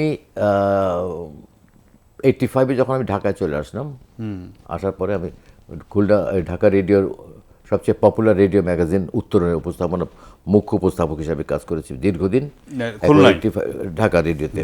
খুলনাতে তো অনুষ্ঠান ঘোষক, news reader, drama artist, producer হিসাবে আমি কাজ করেছি বহুদিন ধরেই, একেবারে টানা 70 to 85। আর 85-এর থেকে এখানে প্রথমে রেডিওতে ঢুকলাম, ওখান থেকে এনওসি নিয়ে এসে কাজ করলাম। আপনার প্রথমে আপনি কি শুধু বেতারের উদ্দেশ্যে আসলেন না অন্য কোনো? না না না না, সূত্র ধরে ওই যে আসলেন? চাকরি ছেড়ে দিলাম, কোর্টে চাকরি ছেড়ে দিলাম, দেওয়ার পরে আমার দুলা ভাই আমাকে বললো যে, উনি তখন এয়ারফোর্সের ইঞ্জিনিয়ার, একদিন কুয়েত থেকে ফিরে আসলেন, আসার পর আমার বলে, এই সময় তুমি চাকরি করো না, তুমি দিনে পরে তোমাকে দেখছি তো থাকার কথা না, আমি চাকরি ছেড়ে দিয়েছি। মানে কোর্টে চাকরি তো ছাড়ে, তুই চাকরি ছাড়লে কেন? আমি যে এই কারণে ছাড়ছি। তা আমার বলে যে, আমি এরকম মানুষ দেখিনি কখনো, তুই এরকম একটা ভালো চাকরি এই জীবনে প্রথম জীবনেই ভালো একটা চাকরি পেলি, অথচ তুই করলি না। দোয়েব আমার হাতে 500 টাকা দিল, 500 টাকা দেবো, তুমি ঢাকা চলে যাও, তুমি ঢাকায় গেলে তুমি এস্টাবলিশ হতে পারবা। ওই 500 টাকা সম্বল করে নিয়ে আমি ঢাকায় এসেছি 85। হ্যাঁ, 85-এ আল্লাহর রহমতে অবৈধ কোনো পয়সা রোজগার না করে আমার এইটুকু কণ্ঠ আল্লাহ আমাকে যে দান করেছে, আমি আল্লাহর কাছে কোটি কোটি শুকরিয়া আদায় করি। বাবা মার দোয়া আছে, আমি তাদের প্রতি কৃতজ্ঞ, আল্লাহর কাছে কৃতজ্ঞ যে আমি এই কণ্ঠটা বিক্রি করে আমার ওই 500 টাকার থেকে আজকে ইনশাল্লাহ আমার নিজের একটা থাকার জায়গা আছে, আমার গাড়ি আছে, আমার ছেলেপিলেগুলোকে, মানে একটা ছেলে আর 2 মেয়ে, ওদেরকে বিয়ে শাদী দিয়েছি। না, ছেলেটা ছোট, ও দেশের বাইরে ছিল, চলে এসছে, এখন থাকে এখানে, আবার হয়তো কাজকাম করবে বা যাবে। আমার 3 ছেলে মেয়ে, 2 মেয়ে বড়, তারপরে ছেলেটা ছোট। তারা সব বাইরে থাকে, দেশের বাইরে। বড় মেয়ে ডাক্তারি করে, ও থাকে ঢাকাতে, এই লন্ডনে থাকে। আর ছোট মেয়ে ও বনানীতে থাকে, ওর হাজব্যান্ড হচ্ছে বিমানের ক্যাপ্টেন এখন। আর বড় মেয়ে ডাক্তারি করে, ওর হাজব্যান্ড ব্যবসা করে। ছেলেটা এখন পর্যন্ত কিছু করতো, এখন আবার আজকেও ওর একটা জায়গায় যাওয়ার কথা ছিল কাজের, যাবে। ও একদিন স্টাবলিশ হবে, দোয়া করি আমি ওর জন্য। ও কোন দিকে ঝোঁক ও ঝোঁক যে কি বোঝা যায় না, অস্থির। ও কি ভয়েস মানে আপনার মতো কি ভয়েস তার কেমন? না, ও ভয়েস ভালো, ওর ইংলিশে খুব ভালো দখল ওর, কারণ আমেরিকায় থাকছে তো, মানুষ আমেরিকায় যেতে পারে না, ওকে 5 বার 6 বার পাঠানো হয়েছে, থাকে কিছুদিন পরে চলে আসে। ও নিজে এস্টাবলিশ হতে পারতো কবে, আমেরিকায় গিয়ে কাজকাম করে, সেখানে ভালো বেতন পেত, তারপর সে চলে আসছে। এখন বয়স কত? এখন 23+। ও তো বেশি বয়স না। না, ছোট। ওই তো একটু আসার সময় তো আমার সাথে দেখা হলো, ও গেল, আমার সাথে বেরোলো। আর একটা কথা বলি যে আমার মা আমাদের মা খালারা সবাই শিক্ষিত তো। আমার মা বিয়ের পরে, আমার মার বিয়ের পরে, বিয়ের আগে মামা বলছে যে তুই ম্যাট্রিক পাস করেছিস, তখন তো ম্যাট্রিক ছিল, তো ম্যাট্রিক পাস করেছিস, তোকে পড়াশোনা আমি আর করাবো না, তোর হাজব্যান্ড যদি তোকে পড়াশোনা করায় তাতে পড়াশোনা করিস। কারণ আমার মা খালারা সবাই কিন্তু খুব শিক্ষিত, বা বড় মামা ছিলেন আইসিএস অফিসার, তারপরে আরেকজন ছিলেন ডাক্তার, সার্জন ছিলেন, এরকম এরকম বড় বড় পোস্টে ছিলেন আর কি। হঠাৎ করে আমার বড় বোন, আমার বড় যে বোন, এরা পাশ করে গেল, আমি পাশ করলাম, ম্যাট্রিক পাশ করলাম। হঠাৎ আমার মা আমার আব্বাকে বলে যে এরা সবাই পাশ করে যাচ্ছে, আমি একটু কিছু করতে পারবো না জীবনে, আমার মা আমার ভাই বোনরা সবাই শিক্ষিত, আমি কিছু করতে পারবো না, তুমি কী করবা? আমি পড়াশোনা করবো। পড়াশোনা করে কী করবো? চাকরি? না, চাকরি করবো না, পড়াশোনা করবো, ব্যাস পড়াশোনা করবো, আমার নিজের স্যাটিসফ্যাকশন, এটা আমার স্যাটিসফ্যাকশন। আমার সঙ্গে ইন্টারমিডিয়েট পাশ করছে, আমার সঙ্গে অনার্স পাশ করে মাস্টার্স পাশ করছে আমার সঙ্গে আমার মা। বাহ, এটা তো একটা ইতিহাস। এটা কিন্তু একটা ইতিহাস। হ্যাঁ, আসলে তাই, কিন্তু কোনোদিন চাকরি করেনি আমার মা। হ্যাঁ, বাহ, মাস্টার্স পাস করছে, মাশাআল্লাহ। তো আমরা কিন্তু একটা পয়েন্টে ছিলাম, আবার আমরা একটু পরিবারে ঢুকলাম। আপনার শ্রেষ্ঠ কাজ কোনটি এটি বলতে গিয়ে? শ্রেষ্ঠ কাজ হচ্ছে, আমি যখন 85 ঢাকা আসি, কিছু কিছু ভয়েস দেওয়া শুরু করলাম, তখন আমি একদিন চিন্তা করলাম যে আল্লাহ, যদি আমার এই কণ্ঠ যদি আমি পুরো 30 পারা কোরআনে যদি তর্জমা করতে পারতাম একবার, বাংলা তর্জমাটা আমি করতে পারতাম। দেখেন, ইন্নামাল আমালু বিন্নিয়াত, আল্লাহ তাআলা মানুষের সৎ নিয়ত কীভাবে পূরণ করেন। আমি যখন নিয়ত করছি, তার খুব বেশি 15 থেকে 20 দিন কি 1 মাস এর মধ্যে ওই সুযোগটা পেয়ে গেলাম। আল কোরআন একাডেমি লন্ডন থেকে মনির ভাই, হ্যাঁ, মনির সাহেব, হাফিজ মনির সাহেব, উনি আমাকে সুযোগটা করে দিলেন। এবং এনার পিছনে আরেকজন ছিলেন, এর নামটা আর বললাম না, কিন্তু না বুঝছি কে ছিলেন। আচ্ছা, তো এটা এটা কত বছর আগে? এটা তো 80 দশকে না 90 দশকে, 90 দশকের শুরুর দিকে, শুরুতে, সেটাই হবে 90 দশকের শুরুতে। তো এটা ওই পুরো 30 পারা কোরআনে তর্জমা করলাম আমি, 28 দিনে পুরো 30 পারা কোরআন নামিয়ে দিয়েছি। বাহ, তর্জমা এটা তো একটা বিশাল ব্যাপার যে কোনো কোনো দিন 3 পারা, কোনো কোনো দিন 2 পারা, কোনো কোনো দিন 3 পারা পর্যন্ত আমি পড়েছি। অবশ্যই এখন স্টেমিনা রাখতে পারি না, কিন্তু তবুও চেষ্টা করছি। আরও আমার কাছে প্রপোজাল আছে, ইচ্ছা আছে আরেকবার আমি করব। হাদিসও করেছি এভাবে। আর ইসলামী অনুষ্ঠান এখন আমার রিল যায় টেলিভিশন, এইতে ইউটিউবে, এটা খুব পপুলারিটি পেয়েছে। আমি দেখেছি, কালকেই বোধহয় দেখলাম হযরত ওমরের ওপর একটা রিল দেখলাম। হ্যাঁ, আপনার ওটা ভয়েস দিচ্ছেন, সেটা এইরকম আমার কিছু যায়। আমি আগে তো চেহারা দেখতো না মানুষ, এখন মানুষের শুধু আমার কমেন্টগুলো পড়ে দেখতে হবে, যেরকম যার কণ্ঠ শুনে আমরা বড় হয়েছি, আজকে তাকে আমরা সামনে দেখলাম, উনি সেই ব্যক্তি। বিশ্বাস করবেন, আমি সত্যি সবার অনেক অনেক দোয়া পেয়েছি আমি, আল্লাহর কাছে শুকরিয়া। আল্লাহ আমাকে অনেক ভালো রাখছেন, আমি আল্লাহর কাছে শুকর আদায় করি। প্রত্যেকটা মানুষের ভালোবাসা, আপনাদের ভালোবাসা, এলাকার মানুষের ভালোবাসা, শ্রোতাদের ভালোবাসা, প্রত্যেকের পেয়েছি আমি অনেক। কষ্টও পেয়েছি, কম না, কষ্ট পেয়েছি। কষ্টের কি কারণ ছিল? কি কি কষ্ট আছে? অনেক ব্যক্তিগত কষ্টটা আর কি, ওটা আর বললাম না আমি। বলেন না, আমরা শুনি। ব্যক্তিগত কষ্ট ঠকিয়েছে আমাকে, অনেক মানুষ ঠকিয়েছে। আপনি তো একবার বললেন যে প্রায় 70-80 লক্ষ টাকা এইভাবে আপনার কাছ থেকে তারা দেয়নি। যে বন্ধু আমার ক্লাসমেট আমার সঙ্গে পড়াশোনা করছে, সে ভালো চাকরি করতো এক সময়, তার পাপের কারণে সে তার বিচ্ছিন্ন হয়ে গেল সংসার থেকে। তার 2 মেয়ে, এই 2 মেয়ে তাকে দেখতে পারে না। আমি থাকতাম উত্তরাতে, ওইখানে আমার কাছাকাছি থাকতো, কিন্তু সে বস্তির মতো জায়গায় থাকতো, অথচ একসময় সে লক্ষ লক্ষ কোটি কোটি টাকা ইনকাম করছে, একটা পয়সা রাখতে পারেনি। অবৈধ ইনকাম, অবৈধ ইনকাম, কাস্টমসের কাজ, LMD না কিসের কাজ চাকরি করতো, প্রচুর টাকা ইনকাম করছে, টাকা রাখতে পারেনি। মাথায় এখন একটা টুপি নিয়ে ঘুরে বেড়ায়, আর নিজেকে মুক্তিযোদ্ধা বলে সরকারি টাকা আদায় করছে। যাই হোক, আমি জানি না, সে, আমার তো বিশ্বাস যে সে প্রকৃত মুক্তিযোদ্ধা। আপনার বন্ধু, আপনার তো জানার কথা না, আমি এলাকার মানুষের কাছে যেটা শুনি জানি সেটাই। তো কথা হচ্ছে কি যে ওই কষ্টটা কোথায়, আমার ওই বন্ধুটা, আমি কিন্তু বন্ধু বান্ধবের সঙ্গে মিশতাম না খুব একটা, খুব রেয়ার। আমার হাতে গোনা বন্ধু মাত্র 3-4টে। আমার সঙ্গে আজকে আপনাদের স্টুডিওতে আসার সময় আমার বন্ধু আপনার সঙ্গে আসছে, আমার এখানে আসছে। তো ও আমার প্রায় 55-56 বছরের পরিচিত। বললো ও আমাকে কোনোদিন ঠকাইনি, বা আমার কাছে ওর কোনো কিছু ঠকেনি। ও আমাকে জানে, আমার আত্মীয়ের মতো চাইতে বেশি। রাত 3টা বাজে 2টা বাজে যখনই আমাকে ডেকেছে তখন ওকে পেয়েছি আমি। ও যথেষ্ট উপকার করেছে। আমার ওই বন্ধুটা, এই যে আমি করোনার কথা বলি, প্রায় সময় দোস্ত আমাকে একটা টাকা দে, 500, 1000, 2000, 5000, 3000, যখন যেটা চাচ্ছে দিচ্ছি, আমি আমি তোকে টাকা ফেরত দিয়ে দেবো, দেয় না। সে আমাকে চিন্তা করেছে, ঘর ভাড়া নিয়েছে, ঘরের ভাড়া দিতে পারে না, আমার কাছ থেকে টাকা নিয়ে ঘর ভাড়া দিয়ে সেই ঘরের দরজা খুলে আমি তাকে জিনিসপত্র বের করে দিয়েছি। এরকম বহুবার সে আমার কাছে টাকা নিচ্ছে। অথচ সে একটা প্রচণ্ড মিথ্যাবাদী। আমি পরে যাব, আমার যে অন্যান্য বন্ধু বান্ধবের সঙ্গে আমার ক্লাসমেট যারা আছে প্রত্যেকে ওর বদনাম করে, কিন্তু আমি কখনো বলতাম যে না, আমার তো আর কি স্বার্থ ওর, হ্যাঁ, আমার তো ওর কাছে কোনো স্বার্থ নেই, যাকে ও যে বিপদে পড়ছে ওকে একটু হেল্প করি। আমি এরকম বিপদে পড়া মানুষকে অনেককে হেল্প করেছি যতক্ষণ আমার ছিল। আমার সামর্থ্য যা আছে আমি দিয়েছি, এখন পারি না, দিতে পারি না, ব্যাস। কিন্তু আমি কারোর কাছ থেকে কোনো টাকা ধার করিনি বা কোনো কিছু চাইনি, কোনো কিছু দখল করিনি, কারো কোনো অন্যায় করিনি, আমি এটা বুঝাতে বলতে পারি।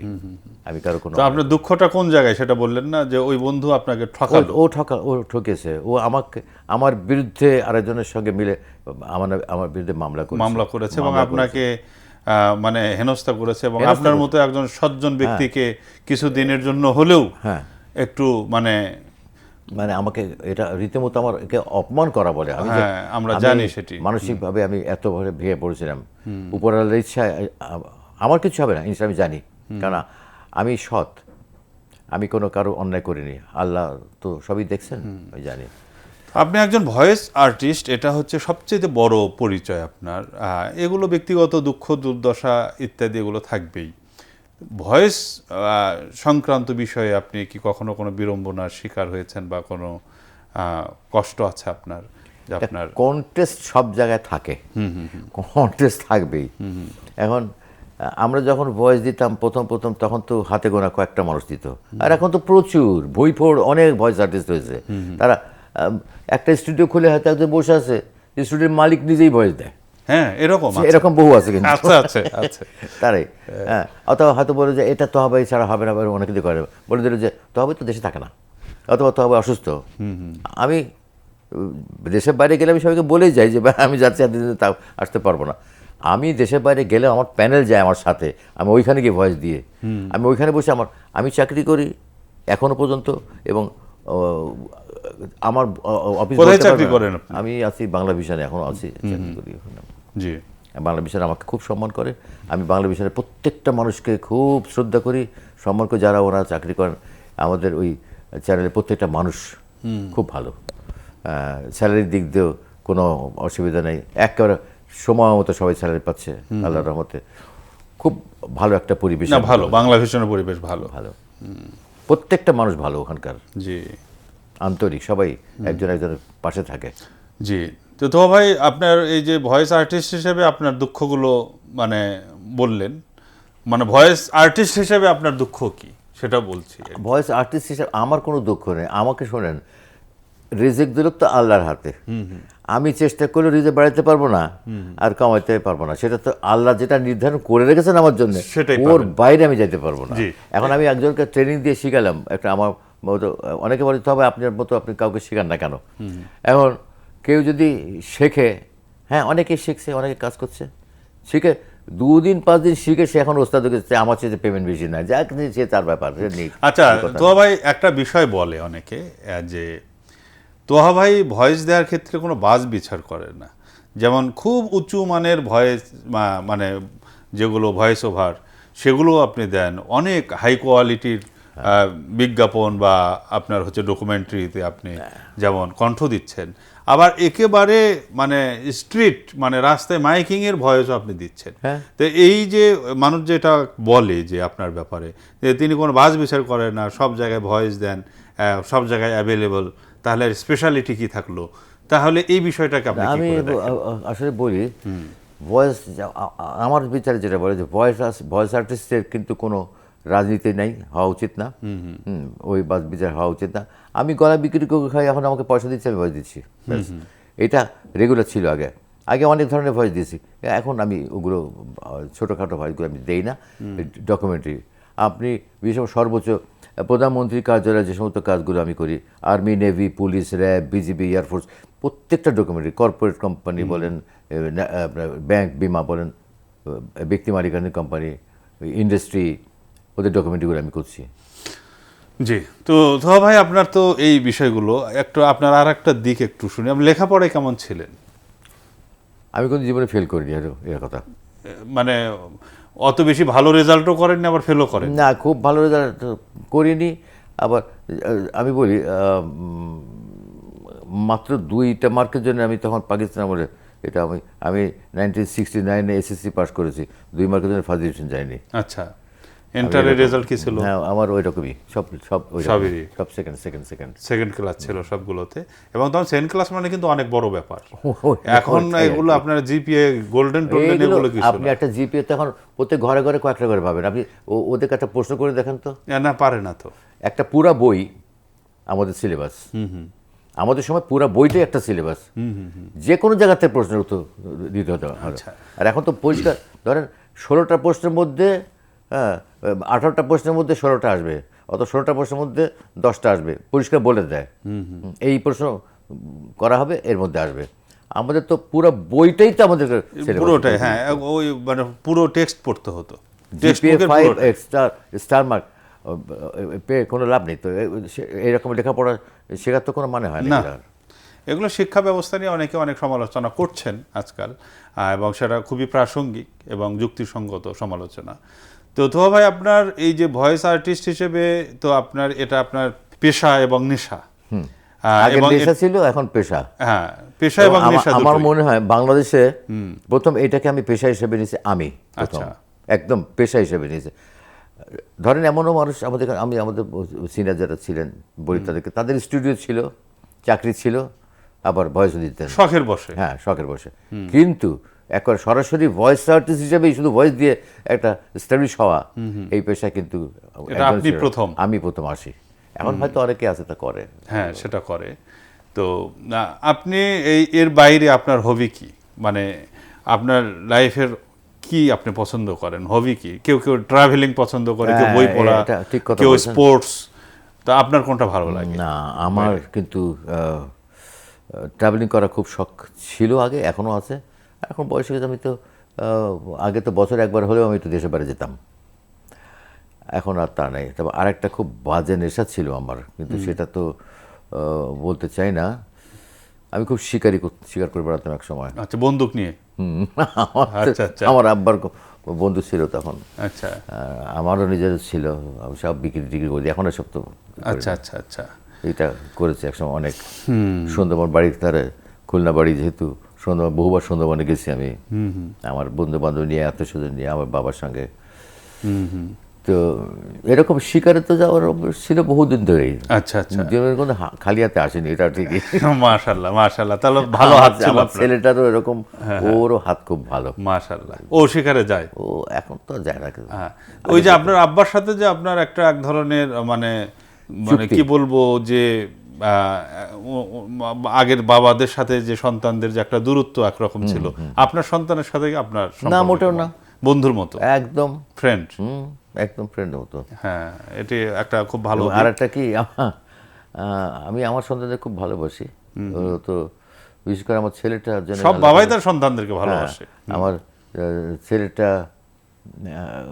ও তো অনেক ছোট ছিল, ওকে সাথে নিয়ে আসতেন তো বিভিন্ন জায়গায়, আমাদের সাথে দেখেছি। কিন্তু আমি আল্লাহর কাছে দোয়া করি, আল্লাহ ওকে যেন হেদায়েত করেন, ও যেন মানে দুশ্চিন্তা করে সবসময়। কেন দুশ্চিন্তা করে জানি না, আমি ঘরের মধ্যে ঢুকলে ওকে না দেখলে আমার ভালো লাগে না। ও কিছু খেলো কি না খেলো এটা দেখে প্রত্যেক দিন আমি বাইরে থেকে ফেরার সময় ওদের খাবার নিয়ে যাই। যদি বাসায় হয়তো রান্না বান্না করে কেউ, আমার ওর মা হয়তো করে, সেও অসুস্থ তো। আমাদের আপনাদের দাম্পত্য জীবন কত বছরের? 77 থেকে। মাশাআল্লাহ, একটা বড় দীর্ঘ একটা জীবন আপনাদের করছেন। তো ভাই, আপনি আবৃত্তির কথা বলছিলেন যে আপনি একজন ভালো উঁচু মানের আবৃত্তি শিল্পী। না, আপনাদের দৃষ্টিতে হয়তো অনেক উঁচু মানের, এখন শ্রোতা দর্শকদের কাছে কেমন আমি জানি না, তবে আমি অনেক প্রশংসা পেয়েছি। না, আপনি প্রশংসা পাওয়ার মতোই, অনেক প্রশংসা পেয়েছি, এটার পর অনেক অ্যাওয়ার্ড পেয়েছি আল্লাহর রহমতে। কদিন আগেও চারুলতা একটা অ্যাওয়ার্ড পেলাম আমি, মানে দিন 15 হয়েছে হবে। তো একটা আবৃত্তি কি শুনবো আমরা? হ্যাঁ, কেন নয়। জি। আমার একজন প্রিয় কবি, আমার একজন প্রিয় কবি হচ্ছে নীলানিকি, আমার খুব প্রিয় একজন কবি, খুব ভালো লেখেন উনি। আর ওনার লেখার মধ্যে কিছু জীবন ঘনিষ্ঠ কথা আছে, সত্য কথা আছে। এই জন্য আমি পছন্দ করি ওনাকে খুব বেশি, ওনার কবিতাটা আবৃত্তি করি। সব কবিতায় পড়ি, তবে আমি এই কবিতাটা আমার কাছে এত পুরোটা সত্যি ঘটনা কিন্তু, এবং প্রত্যেক মানুষের জীবনে এটা আসবেই। আমি ওনার লেখা থেকে পড়ি। নীলানিকি, উনি থাকেন যুক্তরাজ্যে থাকেন, ওখানকার স্থায়ী বাসিন্দা, অত্যন্ত ভদ্র মহিলা, এবং উনি লেখাপড়ার সঙ্গে শিক্ষকতা পেশায় আছেন, এবং তাছাড়া ঢাকা বিশ্ববিদ্যালয় বায়োফিশারিজ নিয়ে স্নাতকোত্তর করেছেন। অনেক লেখাপড়া, অনেক। তার একটা কবিতা আপনি এখন পড়ে শোনাবেন। ওনার লেখা একটা কবিতা, আমি নেই কোথাও, আজ আমার কোনো তাড়া নেই, তাই গভীর ঘুমে আমি মত্ত।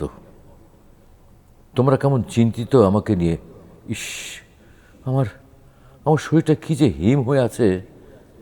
আমার আজ এত প্রচণ্ড ঠান্ডাতেও জানো একদম ঠান্ডা লাগছে না। তবু তোমরা আমাকে একটা সাদা চাদর দিয়ে ঢেকে রেখেছ, অপেক্ষায় আছো কারোর জন্যে। কে কে আসবে, কোথায় আমাকে নিয়ে যাবে, সব ফিসফিস চলছে।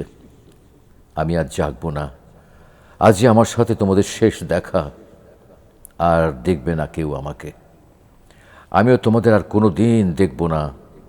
আমার মাথার পাশে কুঞ্চি, মানে কুঞ্চি একটা বিড়ালের নাম, আমার কাছে কাছে হেলান দিয়ে শুয়ে আছে। বিড়ালটা কাঁদছে, ওর চোখ টলমলো করছে জলে। তোমরাও ফুপিয়ে ফুপিয়ে কাঁদছ। পাশের রুমে ফোন বেজেই চলেছে। মার্জিন, ফোনটা ধরো। কিন্তু কিন্তু আমার কথা তো কেউ শুনতে পাচ্ছে না। কী যে করি, ফোনটা বেজেই যাচ্ছে। হঠাৎ কেউ একজন ফোনটা তুলল, তখন জানলাম যে আমার খবর নেওয়া হচ্ছে। আমি নেই, আমি মরে গেছি। আজ সকালে আমার আর ঘুম ভাঙেনি। আমি আর ওদের সাথে থাকছি না। আমাকে আমাদের পরিবারের কবরস্থানে নিয়ে যাওয়া হবে সন্ধ্যার আগেই। আমাকে ওরা একটা খাটিয়ায় শুইয়ে দিল, তারপর ঢেকে দিয়ে গোসলের জন্য নিয়ে গেল। কয়েকজনকে অনুরোধ করলো, আমাকে গোসলের জন্য নিয়ে যাওয়া হলো। আজ ওরাই আমাকে গোসল দিল। সুন্দর সুগন্ধি তাজা ফুলে লেপ্টে আছে আমার সমস্ত শরীরটাতে। তুলে দেওয়া হলো নাকের মধ্যে এক টুকরো তুলো। বাহ, আমি এখন অনেক আরাম অনুভব করছি। আচ্ছা, আমি কি মারা গেলাম? তা তো আমি জানি না। ঘুমটা আমাকে শেষমেশ কাবু করে ফেলল। এরপর শুধু শুনি দোয়া পড়ছে সবাই। কেউ কেউ পবিত্র আল কোরআন তেলাওয়াতে নিমগ্ন, কেউ কেউ নিজেদের সাংসারিক গল্পে ব্যস্ত, আবার কেউ কান্নাকাটি করে একাকার। আমি কিন্তু দিব্যি নিশ্চিন্তে শুয়ে আছি, প্রাণহীন অসাড় দেহে সাদা কাফিনের কাপড়। আহারে জীবন, হৃৎপিণ্ডে কোনো সাড়া শব্দ নেই। কারোর জন্যে যে কষ্টটা এতদিন ভীষণ যন্ত্রণা দিচ্ছিল, আজ সেই কষ্ট, দুঃখ, যন্ত্রণা আর দীর্ঘশ্বাস থেকে আমি চিরমুক্ত। আমার মৃত শরীরটা আজ বড় ভারী মনে হচ্ছে সবার কাছে। আমায় নিয়ে সবাই কবরস্থানের দিকে যাত্রা শুরু করলো। একটা বড় গাড়িতে, সুন্দর একটা বাক্সে আমার নিথর শরীরটা। খুব মায়া লাগছে সবার জন্যে। নিজের সব জিনিসপত্র ছেড়ে, বাড়ি ছেড়ে, আপনজন আর এই সুন্দর পৃথিবী ছেড়ে আমার অন্য এক জীবনে যাত্রা শুরু হতে যাচ্ছে। আমার সাথে কোনো মূল্যবান কিছু যাচ্ছে না আজ। যতটা ভালো কাজ করে গেছি, যত ভালোবাসা বিলিয়ে দিয়েছি নিঃস্বার্থভাবে, সেই পূর্ণতা আজ আমার সাথী। এমনকি আমার খুব কাছের মানুষটাও আমার সাথে নয়। আমি জন্মেছিলাম একা, আমি একাই বিদায় নিলাম। আমার জন্য যারা চোখের জল ফেলেছ, আজকাল হয়তো তারা এমনভাবে আমাকে নিয়ে ভাববেও না। আজ মারা গেলে কাল দুদিন, তারপর সবাই আস্তে আস্তে আমাকে ভুলে যাবে। আমার প্রস্থানে কারো কিচ্ছু যায় আসে না। এই তো আমাকে নামানো হলো কবরের গর্তটার মধ্যে। দুজন ধরাধরি করে কফিনে মোড়ানো আমার লাশটা কেমন জড়তাহীন হাতে মাটির করে শুইয়ে দিল। সবাই কেমন কষ্ট পাচ্ছে, আমিও কিন্তু প্রচণ্ড কষ্ট পাচ্ছি। এই বুঝি জীবনের চরম সত্যের মুখোমুখি হওয়া। তারপর কয়েকটা বাঁশের কঞ্চি, কিছু বড় বড় নারকেল পাতার আবরণ, আর প্রিয়জনদের হাত থেকে পাওয়া শেষ উপহার, নিক্ষিপ্ত মুঠেও ভরা মাটির প্রলেপ। মাটির নিচে আমি অন্ধকার আমার বন্ধু হয়ে গেল আজ থেকে। অথচ আঁধার আমার অনেক ভয়ের ব্যাপার ছিল একদিন। আমার তো কিছু করার নেই, পালাবার পথ নেই, আমি কিছু বলতেও তো পারছি না। আস্তে আস্তে আমার শরীরটা পচতে থাকবে, ব্যাকটেরিয়াদের খাবার হয়ে যাবে। কি? হ্যাঁ, না না না, ভুল বলিনি একটু। সময় ভেদে আমার শরীরটা মিশে যাবে মাটির সাথে ধীরে ধীরে, হাড়গুলো বছরের পর বছর ক্ষয় হবে। তারপর কালের আবর্তনে আমি মাটির মানুষ, সেই মাটিতেই পুরোপুরি মিশে যাব। আমি তো এসেছি সেই বেহেশ থেকে পৃথিবীর কারাগারে, পাপ পরিতাপে ভালো মন্দে হিসেবের মহাভারে। কতটা পাপী কতটা খাঁটি কখনো ধারেনি ধার। কবরে আমি বড় অসহায়, কেউ নেই পাশে আর। এই তো জীবন, আজ আছি কাল নেই। অপেক্ষা, বিরহ, আক্ষেপে এই তো আছি বেশ একাকী কবরে। অপেক্ষার জালে, সময়ের সিঁড়ির ধাপে। বাহ, প্রতিটা আমি তো- মানুষের জীবনে এই জিনিসটা আসবেই। কি মানুষকে বাস্তবতা। স্মরণ করতে হবে, মৃত্যুকে স্মরণ করতেই হবে। কেননা মৃত্যু এমন একটা জিনিস, অবধারিত, আসতে হবে। জি, এবং আমি চাই যে প্রত্যেকটা মানুষ মৃত্যুর আগে মৃত্যু কথা যেন চিন্তা করে। আমি এখন আপনার সঙ্গে কথা বলছি, হয়তো আমি কালকে নাই, বা এখান থেকে যাওয়ার সময় নেই। যে কোনো সময় একটা অ্যাক্সিডেন্ট হতে পারে, যখন তখন হতে পারে। আচ্ছা তো ভাই, এই প্রসঙ্গে একটা প্রশ্ন আপনাকে বলি। এই যে জীবন আমাদের, এই জীবনের ব্যাপারে আপনার উপলব্ধিটা কি? মানে জীবনটাকে কিভাবে দেখেন আপনি? আমি তো বলি জীবনটা নিছক একটা খেলাঘর, আর কিছুই না। আসলে কি খেলাঘর না? আসলে তাই। হ্যাঁ, আপনি এই জীবনে থাকতে, এই যে একটা মানুষ মারা যাওয়ার পরে আপনার আমলটুকু ছাড়া আপনি কিচ্ছু নিতে পারবেন না।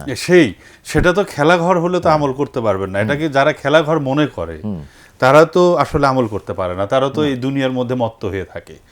তো এটা যে মানে এটা যে একটা দায়িত্ব পালন করার জায়গা, এটা যে একটা আমল সংগ্রহের জায়গা, এইটা আপনি মনে করেন কি না? না, আমার কথা হচ্ছে যে আমি কতটুকু মানুষের জন্য করে গেলাম, হ্যাঁ, আমি যতটুকু করি যেন সৎ পথের থেকে করি, সৎ পথে চলি, সবাইকে ওই উপদেশ দিয়ে যাই যেন মানুষ যেন সৎ পথে চলে। অন্যায়, নির্যাতন, নিপীড়ন, চুরি ডাকাতি হয়, সব জায়গায় হবে, কম বেশি হয়, কিন্তু কথা হচ্ছে যে মানুষকে কষ্ট যেন কেউ না দেয় এভাবে। জি, মানুষকে মানে বিনা কারণে যেন হত্যা না করে, হত্যার মতন অপরাধ আর নাই। না, বিনা কারণে কেউ কাউকে হত্যা না করে। তো এইটাই আর কি, যে সবাইকে বলি আপনারা পারলে ভালো কাজ করেন। সবসময় ভালো কাজ করতে পারবেন তা না, মানুষ মিস করবে। শয়তান তো পিছনে লেগেই থাকে। আল্লাহ তাআলা তো বলেই দিয়েছে যে শয়তান তো আল্লাহর কাছে চেয়ে নিয়েছে যে আমি শয়তান যতদিন আমাকে পৃথিবী থাকবে ততদিন আমাকে তুমি বাঁচিয়ে রাখো। আল্লাহ তো তৈরি করছে তাকে। তুমি শয়তানের কাছে কথা শোনো না আল্লাহর কথা শোনো, কোরআনের কথা বিশ্বাস করো। এটা তো আল্লাহ তাআলা নিজে বলছেন। যে শয়তানের পথে চলবে তাকে তো তার জবাবদিহি করতেই হবে। এটা জি, আল্লাহ তাআলা বলছেন। সেটাই। অর্থাৎ তারপরে মানুষ শয়তানি করে, শয়তানের পথ পরিত্যাগ করে সুন্দর একটা জীবনে ফিরে আসতে হবে। ফিরে আসতে হবে। এটি হচ্ছে আমাদের কথা। তো তোয়া ভাই, আসলে আপনার হচ্ছে জীবনটা একটা মহাজীবন। আমি আমি আর একটা কথা বলি। আমি আর একটা চ্যানেলের সঙ্গে কাজ করি, মানে এটা ইউটিউব চ্যানেল, ইসলামের লাইফ। এটার মধ্যে দেখবেন আপনি আমি অনেকগুলো জিনিস করা আছে, অনেক বহুত কিছু শেখার আছে। আপনাদের কাছে জিজ্ঞেস দেখবেন জিনিসটা, আপনাদের কাছে খুব ভালো লাগবে। জি জি জি, আর দেখেছি আমার ব্যক্তিগত বেশ কিছু। রিল যেটা আমি করি সৈয়দ ইসমাত তোহা নামে, এটাতেও আমি একেবারে জীবনের প্রত্যেকটা খুঁটিনাটি বিষয় ছোট্ট কথার মধ্যে আমি প্রচার করি, যেটা এখন অনেক আলোড়ন সৃষ্টি করে। অনেক আলোড়ন এবং অনেক ভিউ, এবং আপনার সাক্ষাৎকারগুলো অনেক ভিউ হচ্ছে। এবং এই যে একটা মানুষ আপনি শুরু করেছিলেন সেই রেডিওর ভিতরে মানুষ দেখার প্রয়াসে, যে এর মধ্যে মানুষ দেখা যায় কিনা, সেই অবুঝ বয়স থেকে আপনি এই পথে লেগে আছেন এবং এই একটি দীর্ঘ পথ পাড়ি দিয়েছেন। তো এর একটা অ্যাওয়ার্ড তো পৃথিবীতে প্রত্যেকটা কাজেরই অ্যাওয়ার্ড কিন্তু আল্লাহ তাআলা দুনিয়া এবং আখেরাত দেন। দুই জায়গাতেই দেন। হ্যাঁ, হ্যাঁ, তো সেই অ্যাওয়ার্ডটা তো আপনি পাবেন, এটা তো না, না, অবধারিত। অনেকে পৃথিবী থেকেই পেয়ে যায়।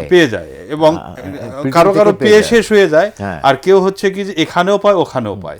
মানুষ হয়তো অনেকে মনে করে কি যে একটা মানুষ পাপ করেছে, পাপের বিচার হবে না, তা না, হ্যাঁ। হবেই। হবে, এবং আপনি সেটা পৃথিবীতেও হবে। পৃথিবীতেই হবে এবং পৃথিবী থেকে যাওয়ার পরেও হবে। হবে, এটা মানুষ চিন্তা করে না। চিন্তা করেন না। জি, প্রত্যেককে হিসাবের মুখোমুখি হতে হবে। হতে হবে। একদম, এটা একটা সত্যি কথা। তো তো ভাই, এই যে আমরা যে শুধু ভালো কাজ বলি, এই ভালো কাজ তো মানে আমরা করব কি শুধু ভালো কাজ মনে করে, নাকি এটাকে আমাদের স্রষ্টাকে খুশি করার জন্য? না না, ভালো কাজ মনে করে হবে, আপনাকে স্রষ্টাকে খুশি করতে হবে তো। হ্যাঁ, রাইট। স্রষ্টাকে শুধু খুশি ভালো করতে- কাজ বলে না, না, তো না, কিছু না, নাই। ভালো কাজ তো অনেক রকমই হয়, হ্যাঁ। কিন্তু আল্লাহ তাআলা কোনটা পছন্দ করেন তাকে, আল্লাহ তাআলা যদিও বলছেন এই কথা যে তুমি যতই অন্যায় করো না কেন তার কাছে ক্ষমা চাইলে আমি ক্ষমা করে দেবো, যেহেতু সে ক্ষমাশীল, দয়াবান, ওনার উপরে ক্ষমাশীল কেউ নাই। তার মানে এই না যে সব জায়গায় আপনি মাপ পেয়ে যাবেন, না না না না, না। শিরক যদি এটা বলা করে যায় না। সেটা তো কোনো মাপ নাই। না। এরপরে শিরকের মাপ তো নাই। নাই, এরপরে তারপর বারবার আপনার- যদি হ্যাঁ, একই কাজ একই করতেই এই যে থাকে।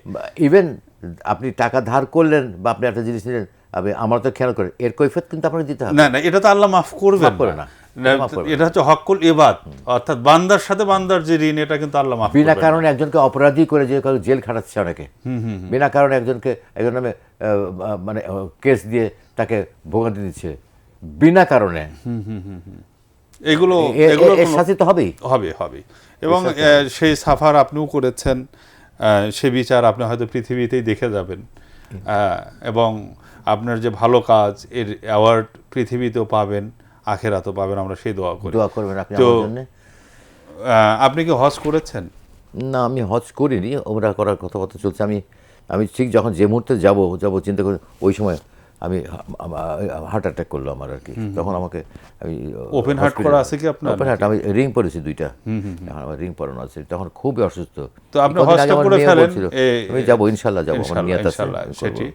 তো তো ভাই, আসলে আপনার সাথে কথা যতই বলছি আমরা 1 ঘন্টা পার হয়ে গেছে আজকের অনুষ্ঠানে। জীবনে অনেক অনেক ঘটনা আছে, অনেক ঘটনা হ্যাঁ। আছে। জি, সেই কথাগুলো হয়তো আমরা অন্য কোনো অনুষ্ঠানে আবার শুনবো। আমি আমার সামর্থ্য যতটুকু ছিল বা আছে আমি মানুষকে দিয়েছি, চেষ্টা করেছি, একটা গরিব মানুষ, একটা অভাবী মানুষকে সাহায্য করার চেষ্টা করেছি, আমার সামর্থ্য যতটুকু ছিল আমি করেছি। হ্যাঁ, বিনিময়ে আমি কিছু চাইনি কখনো কারো কাছে। না। এবং ওই সুযোগটা নিয়েছে অনেকে আমার কাছ থেকে, সুযোগটা সেটা নিয়ে যারা নিয়েছে, আপনি তো আর মানে শেষ আমি হয়ে না, যাননি, না, আপনার তো কিছু হয়নি। তো তোয়া ভাই, আপনাকে অসংখ্য ধন্যবাদ। আরও অনেক কথা জানবার আছে, আমরা অন্য কোনো অনুষ্ঠানে জানবো। তো প্রিয় দর্শক, আজ আমরা কিন্তু সৈয়দ ইসমাত তোহা, যার নামটি একটি চমৎকার নাম, এবং এই নামটি এখন মানুষের মুখে মুখে, গোটা পৃথিবীর বাংলা ভাষাভাষী মানুষের কাছে এক নামে পরিচিত, যার কণ্ঠ শোনেননি বাংলা ভাষাভাষী মানুষ, এরকম কোনো মানুষ খুঁজে পাওয়া যাবে না। আজ আমরা প্যানভিশন টিভিতে আপনাদের মুখোমুখি করেছিলাম তার একদম শৈশব থেকে জীবনের এই পর্যন্ত তার যে চলা, তার যে জীবনের উত্থান, তার যে জীবনের কষ্ট, আনন্দ, তার পরিবার, সব বিষয়গুলো আমরা জেনেছি। বিশেষ করে তিনি একজন গোল্ডেন ভয়েস খ্যাত একজন বাচিক শিল্পী, এই বিষয়টি আমরা অনেকেই জানি, অনেকেই জানি না। এই ধরনের একজন লিজেন্ডকে আপনাদের সামনে উপস্থাপন করতে পেরে আমাদেরও ভালো লাগছে। প্যানভিশন টিভি গৌরবান্বিত মনে করছে নিজেদেরকে। তো তোয়া ভাই, আপনি সর্বশেষ দর্শকদের উদ্দেশ্যে কিছু বলবেন এবং আমরা অনুষ্ঠান শেষ করব। আমার সবার আপনার আমন্ত্রণ জানিয়েছেন, সেজন্য আমি সত্যি আপনাদের কাছে আমি কৃতজ্ঞ, আমি নিজেও গর্বিত। আমি একটা প্রচার বিমুখ মানুষ, আমি সাধারণত সামনে আসা পছন্দ করতাম না। আমাদের এই জীবন সায়নে এসে এখন সবাই আমাকে মিলে সামনে উপস্থাপনা করছেন। আপনাদের কাছে গ্রহাকে ক্ষমা চাচ্ছি, যদি কোনো অন্যায় করে থাকে আপনারা ক্ষমা করে দেবেন। আপনারা সবাই ভালো থাকবেন। আর একটা ছোট্ট উপদেশ দেই যে বাবা মার পরে সম্মান করবেন, বাবা মাকে সম্মান করবেন। বাবা মার দোয়া এটা কবুল হবেই, হয়, এটা ব্যক্তিগত জীবনে আমি বিশ্বাস করি, কারণ আমি পেয়েছি সেটা। এই জন্য আমি বলি যে বাবা মতে সন্তানদেরকে বাবা মা যেভাবে মানুষ করেন, সন্তানরা কিন্তু বাবা মার ঋণ কখনো শোধ করতে পারে না। চেষ্টা করে দেখবেন পারেন কিনা, তাও পারবেন না, কিন্তু তাদেরকে শ্রদ্ধা করবেন। পাশাপাশি গুরুজনকে শ্রদ্ধা করবেন, প্রত্যেককে সম্মান করবেন, আপনি সম্মান পাবেন। সবাইকে আমি অনুরোধ করব আমার জন্য দোয়া করবেন। সুপ্রিয় দর্শক, ভালো থাকবেন, সুস্থ থাকবেন, এই আশা রেখেই আজকের অনুষ্ঠান এখানে শেষ করছি। দেখা হবে আগামী অনুষ্ঠানে। আল্লাহ হাফেজ।